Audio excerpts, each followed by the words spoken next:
નમસ્કાર, હું છું પ્રેરણા. આપ જરા છો ઇન્ડિયા ન્યૂઝ ગુજરાતનો ખાસ કાર્યક્રમ આપણું ગુજરાત. સમાચારની શરૂઆત કરીએ તો વિશ્વ આદિવાસી દિવસની ઉજવણીના ભાગરૂપે આજે આણંદ જિલ્લાના વલ્લભ વિદ્યાનગરમાં આદિવાસી વિદ્યાર્થીઓએ ઉત્સાહભેર રેલી યોજી હતી. આણંદ અને વલ્લભ વિદ્યાનગરની વિવિધ શાળા કોલેજોમાં અભ્યાસ કરતા મોટી સંખ્યામાં આદિવાસી વિદ્યાર્થીઓ આ રેલીમાં જોડાયા હતા. પરંપરાગત આદિવાસી વેશભૂષામાં સજ્જ બનેલા વિદ્યાર્થીનીઓએ ઢોલના તાલે લોક નૃત્ય રજૂ કરીને સૌનું ધ્યાન આકર્ષિત કર્યું હતું. વલ્લભ વિદ્યાનગરથી શરૂ થયેલી આ રેલી આણંદ શહેર સુધી પહોંચી હતી, જે આદિવાસી સંસ્કૃતિ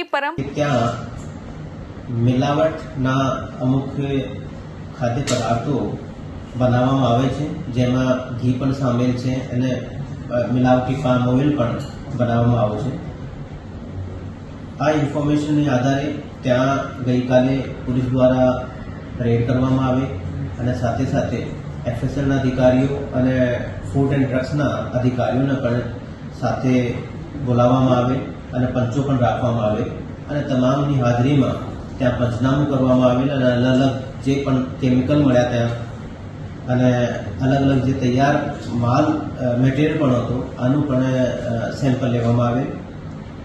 આશ્ચર્યજનક વાત એવી છે કે ત્યાં જે તૈયાર માલ હતો, જે તૈયાર મટીરિયલ હતો, એ લગભગ 30,000 લીટર જેટલો એક તૈયાર મટીરિયલ હતો. તો એને પણ પોલીસને સફળતા મળી છે કબજે કરવા માટે. એની અલાવા લગભગ 78 લેક્સનું કેમિકલ્સ પણ ત્યાં પોલીસ કબજે કરેલ છે અને ટોટલ મુદ્દામાલની વેલ્યુ ગણવામાં આવે તો લગભગ 1,67 લાખનું જે મિલાવટી ઘી, પામ ઓઇલ અને અન્ય કેમિકલ્સ કબજે કરવામાં આવેલ છે. એ જનક ભાવસર નામના માણસનું જે એન્ટીસિડન્ટ ચેક કરતા એવું જાણવા મળે છે કે 2024માં પણ નકલી ઘી માટેનો એક ગુનો જાણવા જો કડીમાં દાખલ કરવામાં આવેલ હતી અને પછી ત્યાંની જે કડીમાં જે રેડ કરવામાં આવેલ પોલીસ દ્વારા એને પછી એ હોઈ શકે કે કલોલ તરફથી એક નવી જે છેકની એ ફેક્ટરી ખોલેલ હોય. આ ગોડાઉન જે લોકોના નામે છે એ લોકો ખોખરા વિસ્તારના રહેવાસી છે. એ બીજા લોકોના નામે એ ગોડાઉન રાખતો હતો અને પછી ત્યાં એ આ ગોડાઉનમાં આ ફેક્ટરી ચલાવતો હતો. આ બાબતે ઊંડાણપૂર્વક તપાસ હાલ કરવામાં આવી રહી છે અને સાથે સાથે કોઈ પણ ફેક્ટરી એવી કોઈ પણ વિસ્તારમાં ચાલતી હશે અને કોઈ પણ પ્રકારની માહિતી મળશે તો આના ઉપર જે મિલાવટી જે ઘી, મિલાવટી કેમિકલની સાથે મિલાવટી પામ ઓઇલ અને ઘી બનાવવાની કોઈ પણ ફેક્ટરી રહેશે તો એના ઉપર પોલીસ કડકમાં કડક કાર્યવાહી કરશે. પોલીસ દ્વારા રેડો કરવામાં આવેલ છે અને મારા દ્વારા તમામ મારી રેન્જમાં એસપીસીઓને અને અન્ય અધિકારીઓને સૂચના પણ કરવામાં આવેલ છે કે એવા પણ જે પણ કોઈ લોકો હોય જે લોકોના સ્વાસ્થ્ય સાથે છેડા કરતા હોય આ લોકોને બિલકુલ કાયદાકીય રીતે અને એક સબક શીખવવાનું રહેશે અને કડકમાં કડક આ લોકો પર કાર્યવાહી પોલીસ દ્વારા કરવામાં આવશે. Thank you. ગુજરાતમાં મેડિકલ વિદ્યાર્થીઓએ ગ્રામ્ય સેવા બોન્ડ પ્રથા રદ કરવાની માંગ ઉઠાવી છે. મેડિકલ સ્ટુડન્ટ એસોસિએશને સરકારને રજૂઆત કરી મહારાષ્ટ્રની જેમ બોન્ડ પ્રથા સમાપ્ત કરવા અને વિદ્યાર્થીઓની સમસ્યાનું નિરાકરણ લાવવા માંગ કરી છે. ગુજરાતમાં સરકારી ક્વોટા હેઠળ અભ્યાસ પૂર્ણ કરનારા મેડિકલ વિદ્યાર્થીઓ માટે ગ્રામ્ય સેવા અને બોન્ડની જોગવાઈ યથાવત છે.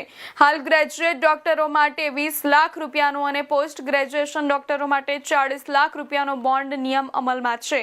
મેડિકલ વિદ્યાર્થીઓનું કહેવું છે કે પ્રાથમિક આરોગ્ય કેન્દ્રો એટલે કે પીએચસી અને સામુદાયિક આરોગ્ય કેન્દ્રો એટલે કે સીએચસીમાં પૂરતી જગ્યા ઉપલબ્ધ ન હોવાથી અનેક વિદ્યાર્થીઓને મુશ્કેલીનો સામનો કરવો પડી રહ્યો છે. સેવા આપવા માટે પૂરતી વ્યવસ્થા ન હોવા છતાં બોન્ડની શરતો લાગુ રહેતી હોવાનો વિદ્યાર્થીઓ આક્ષેપ કરી રહ્યા છે. મેડિકલ સ્ટુડન્ટ એસોસિએશને રાજ્ય સરકાર સમક્ષ રજૂઆત કરી છે કે મહારાષ્ટ્રની જેમ ગુજરાતમાં પણ ગ્રામ્ય બોન્ડ પ્રથા રદ કરવામાં આવે અથવા તેમાં જરૂરી સુધારા કરવામાં આવે. વિદ્યાર્થીઓએ સરકારને આ મુદ્દે તાત્કાલિક નિર્ણય લેવા અપીલ કરી છે. રદ કરવા અને રિફોર્મ કરવા માટેની માંગ શું છે આ સમગ્ર? ગુજરાત સરકારથી નિયત કરાયેલ બોન્ડ અંડર ગ્રેજ્યુએશન અને પોસ્ટ ગ્રેજ્યુએટ માટે અંડર ગ્રેજ્યુએટ માટે 20 લાખ રૂપિયાનો બોન્ડ અને પોસ્ટ ગ્રેજ્યુએશન માટે 40 લાખ રૂપિયાનો બોન્ડ. બોન્ડ એટલે કે અંડર ગ્રેજ્યુએશનના સરકારી મેડિકલ કોલેજમાંથી જો તમે પાસ આઉટ થયેલા તબીબને પ્રાથમિક પીએચસી સીએચસી ક્ષેત્રે 1 વર્ષની નિયત તબીબી સેવા આપવાનો અને પોસ્ટ ગ્રેજ્યુએશનમાં 1 વર્ષ પોસ્ટ ગ્રેજ્યુએશન પતાવ્યા બાદ 1 વર્ષ તબીબી સેવા આપવા માટેનો જે નિયત છે સરકાર દ્વારા કરવામાં આવે છે. હાલમાં મહારાષ્ટ્ર સરકારે અંડર ગ્રેજ્યુએટ અને પોસ્ટ ગ્રેજ્યુએશનના બોન્ડની નાબૂદ કરી છે. તેનું મુખ્ય કારણ એ છે કે પાસ આઉટ થતા તબીબોની સંખ્યા અને નિયત કરેલી બોન્ડેડ જગ્યાઓની સંખ્યામાં રહેલો તફાવત. તો હાલમાં ગુજરાતમાં પહેલાં કરતાં બમણી સંખ્યામાં અંડર ગ્રેજ્યુએટ અને પોસ્ટ ગ્રેજ્યુએટ દર વર્ષે બહાર આવી રહ્યા છે અને સામે જે બોન્ડ બજાવવાની જે જગ્યાઓ છે એમની લિમિટેડ સીટ્સ અને લિમિટેડ જગ્યાઓ, તદુપરાંત બોન્ડેડ ઓર્ડર મળવામાં થતી વિલંબતા અને બોન્ડેડ નોકરીની જે જગ્યાઓ છે એની અનિશ્ચિતતાનો સમયકાળ આ યુજી અને પીજીના વિદ્યાર્થીઓને ભવિષ્યની પરીક્ષાઓ માટે તૈયારી કરવા માટે એક વિલંબ બની રહ્યો છે. સાથે સાથે 20 લાખ અને 40 લાખ રૂપિયા જેટલું આર્થિક ભારણ એ પણ લગભગ એક સરકાર. આણંદના કરમસદ જોડ માર્ગ પર ભયાનક ગાબડું પડતા ગાબડું રાહદારીઓ અને વાહન ચાલકો માટે ભયજનક બનતા લોકોમાં રોષ પ્રવર્તી રહ્યો છે. કરમસદ પંથકમાં પડેલા વરસાદના કારણે જોડ રોડ પર ભયાનક ગાબડું પડ્યું છે. આ માર્ગ પરથી વડતાલ નડિયાદ તરફથી કરમસદ વિદ્યાનગર તરફ જતા વાહનો તેમજ મેડિકલ હોસ્પિટલમાં જતી એમ્બ્યુલન્સ પસાર થાય છે. અહીંયા આસપાસમાં સોસાયટીઓ આવેલી છે અને રોડ પર સ્ટ્રીટ લાઇટો નહીં હોવાના કારણે અંધારપટ છવાયેલું હોય છે, જેના કારણે ક્યારેક કોઈ રાહદારી કે વાહન ચાલક ગાબડામાં પડે તો જાનહાનિ સર્જવાની ભીતિ રહેલી છે. અગાઉ નાનકડું ગાબડું હતું, પરંતુ મહાનગરપાલિકા દ્વારા કોઈ કાર્યવાહી કરવામાં નહીં આવતા વરસાદમાં માટી ધોવાતા મોટું ગાબડું પડ્યું છે, જેને લઈને દુર્ઘટના સર્જવાની ભીતિને લઈને લોકોમાં તંત્ર વિરુદ્ધ ભારે રોષ પ્રવર્તી ઉઠ્યો છે અને તંત્ર દ્વારા ગાબડું વહેલી તકે પૂરવામાં આવે તેવી લોક લાગણી માંગ જોવા મળી રહી છે. ગાબડું પડ્યું છે અહીં કરમસદથી જોરવાળા રોડ ઉપર, બરાબર. આજે લગભગ બહુ મોટું 2 દિવસ પહેલાં વધારે વરસાદ પડ્યો હતો, એની અંદર મોટું ગાબડું પડેલું છે. જો અત્યારે તો લગભગ અહીંથી અવર જવર સોસાયટીની અંદર અવર જવર થાય છે સાધનો, પણ રાતે કદાચ ઇન્કસ તંત્ર વહેલી તકે જો ખબર પડે તો સાચી વાત છે, બરાબર. શું કરવું જોઈએ આની માટે વહેલી તકે તંત્રને જાણ કરી અને એનું સોલ્યુશન લાવો. શું નામ છે? હું પ્રતિક ભટ્ટ બોલું. પ્રતિકભાઈ, આ ગાબડું પડ્યું છે, ક્યાં પડ્યું છે, શું કહેશો? આ ગાબડું પહેલાં એકદમ નાનું ગાબડું હતું, પણ જ્યારે આ છેલ્લે વરસાદ આવ્યો તે વરસાદમાં અડધા રોડ જેટલું ગાબડું કવર કરી લીધેલું છે. હવે એટલું મોટું છે કે રાત્રે આ રોડ ઉપર લાઇટો છે નહીં. અહીંયા આગળ સ્થાનિક રહેણાંક વિસ્તાર પણ છે. આ મેઇન રોડ છે કે જે કરમસદથી વડતાલ, બાકરોલ, સાથે સાથે નડિયાદ જવા માટેનો આ મેઇન મુખ્ય માર્ગ છે. અહીં નથી લાઇટ અને એની સાથે સાથે આટલું મોટું ગાબડું છે કે આમાં કોઈ જાનહાનિ થશે તો તંત્રમાં જવાબદારી લેશે કોણ, એ જ મોટો પ્રશ્ન છે. એટલે વહેલી તકે આની પર તંત્રે ધ્યાન લેવું જોઈએ. આ ગાબડું પૂરી અને રોડને સુવ્યવસ્થિત કરવો જોઈએ, જેથી અહીંના રહીશોને કોઈ તકલીફ ના થાય અને એમને માર્ગ વ્યવસ્થા મળી રહે.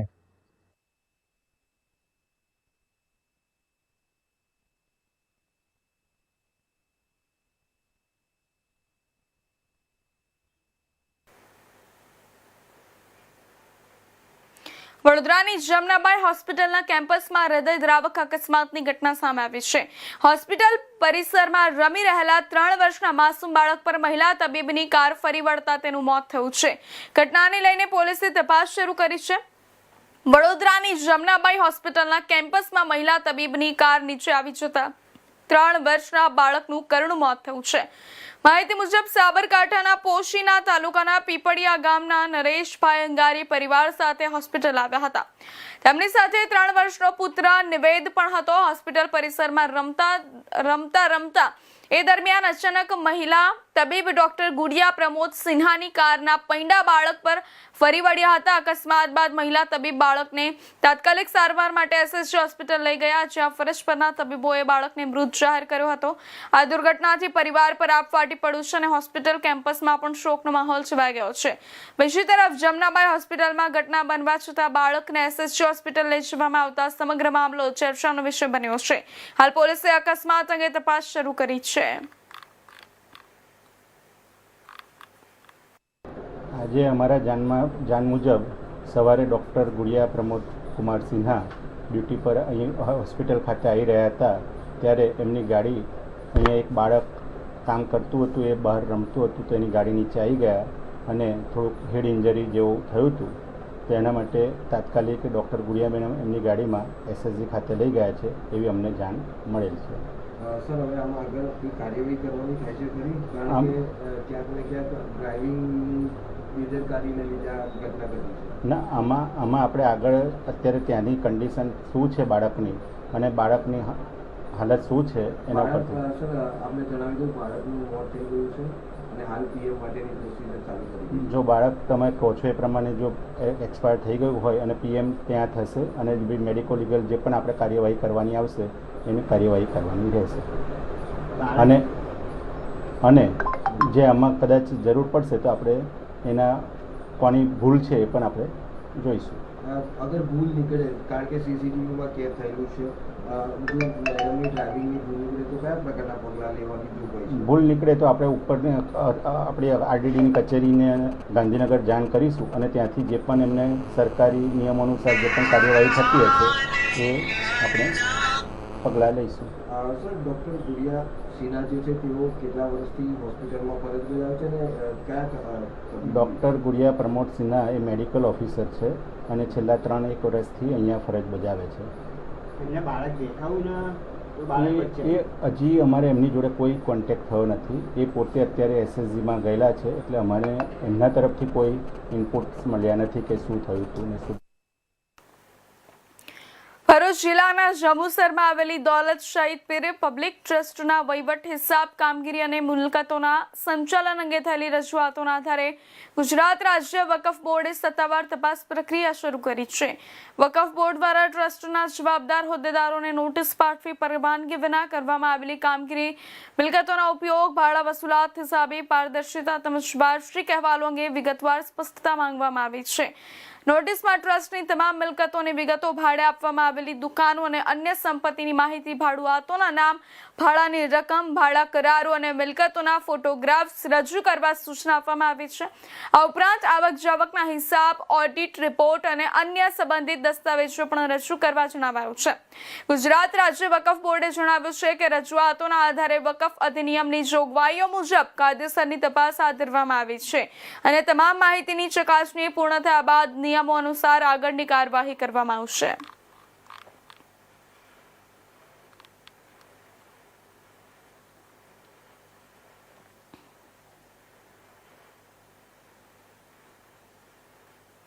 સાબરકાંઠાના હિંમતનગરમાં સનાતન સંત સમાજના સાધુ સંતો, મહંતો, ધર્મરક્ષકો અને વિવિધ હિન્દુ સંગઠનોના આગેવાનો મોટી સંખ્યામાં એકત્ર થયા હતા. વિરોધીઓનો આક્ષેપ છે કે ગત 31 જુલાઈએ સંસદ પરિસરમાં કેટલાક રાજકીય નેતાઓએ ભગવા વસ્ત્રો ધારણ કરીને સંતોના વેશમાં ભગવાનના ચિત્રનું અનાદર કર્યું અને સનાતન ધર્મની ધાર્મિક લાગણીઓને ઠેસ પહોંચાડી હતી. આ આક્ષેપના વિરોધમાં ટાઉન હોલથી જિલ્લા કલેક્ટર કચેરી સુધી રેલી યોજાઈ હતી. સંતોએ બેનરો અને સૂત્રોચ્ચાર સાથે વિરોધ નોંધાવ્યો હતો. ત્યારબાદ જિલ્લા કલેક્ટર મારફતે મહામહિમ રાષ્ટ્રપતિ અને કેન્દ્ર સરકારને આવેદનપત્ર પાઠવી આક્ષેપિત નેતાઓ સામે એફઆઈઆર નોંધવાની તેમજ તેમના સંસદ સભ્યપદ રદ કરવાની માંગ કરવામાં આવી હતી. સંત સમાજે ચેતવણી આપી હતી કે જો યોગ્ય કાનૂની કાર્યવાહી નહીં થાય તો આગામી સમયમાં વધુ ઉગ્ર આંદોલન અને કાનૂની લડત શરૂ કરવામાં આવશે. કાર્યક્રમમાં હિંમતનગર અને આસપાસના વિસ્તારોમાં મોટી સંખ્યામાં સંતો, ધર્મરક્ષકો અને હિન્દુ સંગઠનોના કાર્યકરો ઉપસ્થિત રહ્યા હતા. और तुम ऐसा वेश धारण करके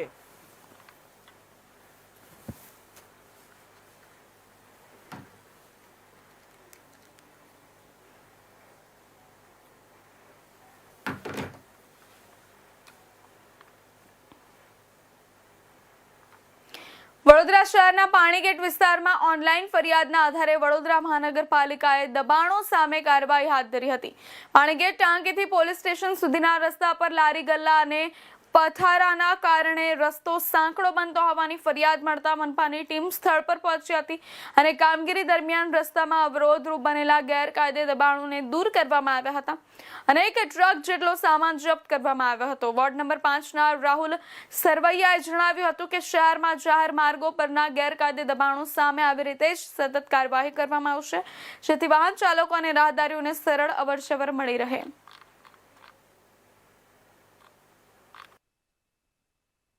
હા, આજરોજ પાણીગેટ ટાંકીથી પાણીગેટ પોલીસ સ્ટેશન સુધીનો વિસ્તાર આયુધી 4 રસ્તા અને ત્યાં સુધી ફૂટપાથ ઉપર જે દબાણ આવેલું છે એ ફૂટપાથ ખુલ્લો કરવા માટે ઓનલાઈન ફરિયાદ હતી, તે મુજબની કાર્યવાહી કરેલી છે અને બિનવારસી જે લારી ગલ્લા હોય એને જમા લીધા છે. એક ટ્રક.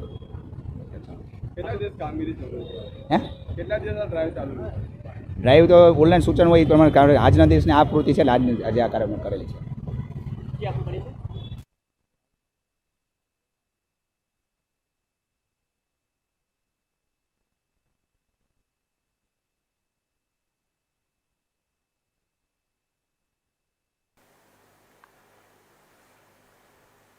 ગાંધીનગરમાં નાયબ મુખ્યમંત્રી હર્ષ સંઘવીએ જણાવ્યું કે ગુજરાત 2030ની કોમનવેલ્થ ગેમ્સને ધ્યાનમાં રાખીને સજ્જ થઈ રહ્યું છે. તેમણે કહ્યું કે રાજ્યનું રમતગમત માળખું સમગ્ર દેશના ખેલાડીઓ માટે ખુલ્લું છે અને અમદાવાદમાં દેશભરના રમતવીરોનું સ્વાગત છે. ગાંધીનગરમાં ગ્લાસગો 2026 કોમનવેલ્થ ગેમ્સના પ્રતિનિધિ મંડળ અને ગુજરાતના પેરા એથ્લીટ્સે મુખ્યમંત્રીને ધ્વજાર્પણ કર્યું હતું. આ પ્રસંગે નાયબ મુખ્યમંત્રી હર્ષ સંઘવીએ ગુજરાત અને દેશભરના તમામ રમતવીરોને અભિનંદન પાઠવ્યા હતા. તેમણે જણાવ્યું કે 2030ની કોમનવેલ્થ ગેમ્સ માટે ટીમ ગુજરાત દ્વારા વિવિધ રમત વિભાગોમાં આયોજનબદ્ધ તૈયારીઓ ચાલી રહી છે.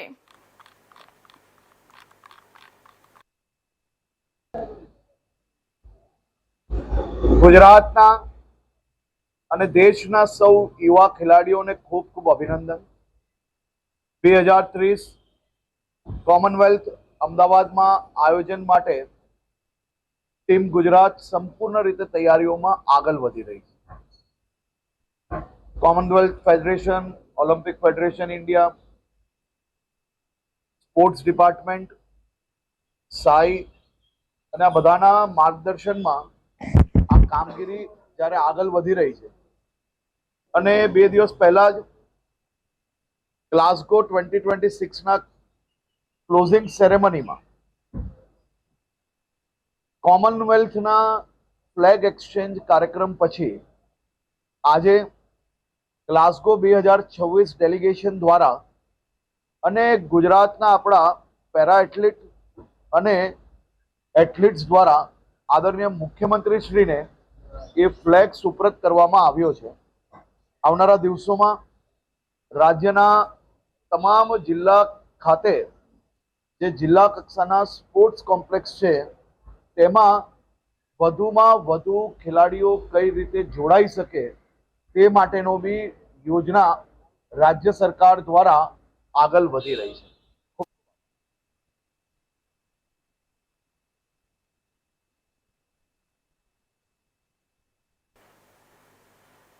તો અત્યાર સુધીના મહત્વના સમાચાર. વધુ સમાચાર માટે જોતા રહેશો ઇન્ડિયા ન્યૂઝ ગુજરાત. નમસ્કાર.